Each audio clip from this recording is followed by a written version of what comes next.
À l'aube, la caravane prend la route laissant derrière elle un petit cercle de sueur, ultime souvenir du géant itinérant.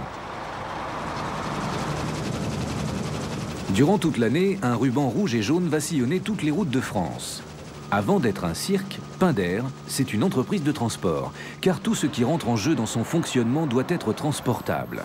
Le chapiteau, les bêtes, les ateliers, les groupes électrogènes, les congélateurs, le chauffage, les artistes, tout doit être transporté. Pour cela, 130 véhicules s'étirent sur les 4 km d'un convoi tout à fait exceptionnel. Avec l'aide de la gendarmerie qui les escorte, Frédéric Edelstein, directeur de la tournée et dompteur de fauves, gère méticuleusement cette étonnante migration. Il y a automatiquement quelque chose qui rappelle le cirque, hein, n'est-ce pas, vous pourrez.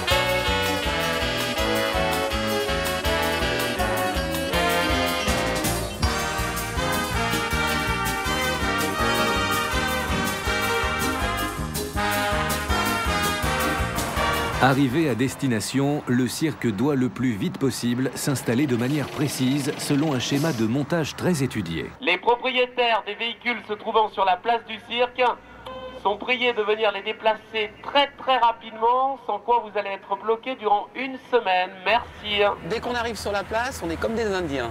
J'entends par là que tout va être tracé au sol pour délimiter l'emplacement du chapiteau et des camions qui l'entourent.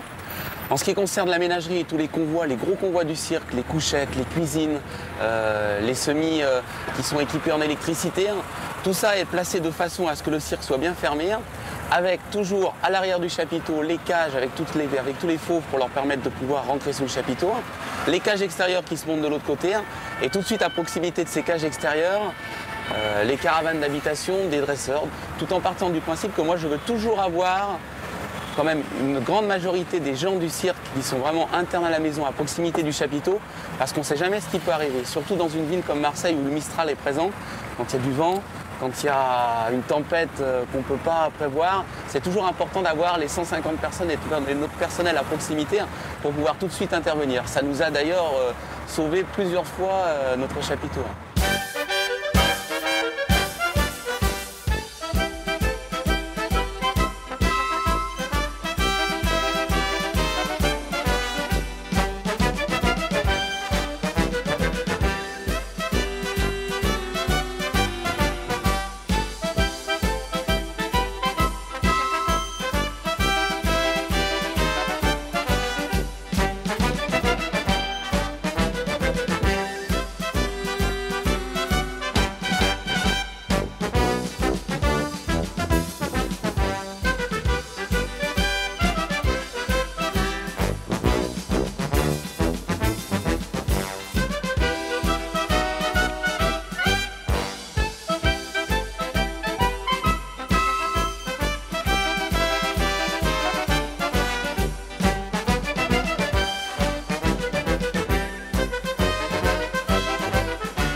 Ne jamais s'arrêter, toujours recommencer.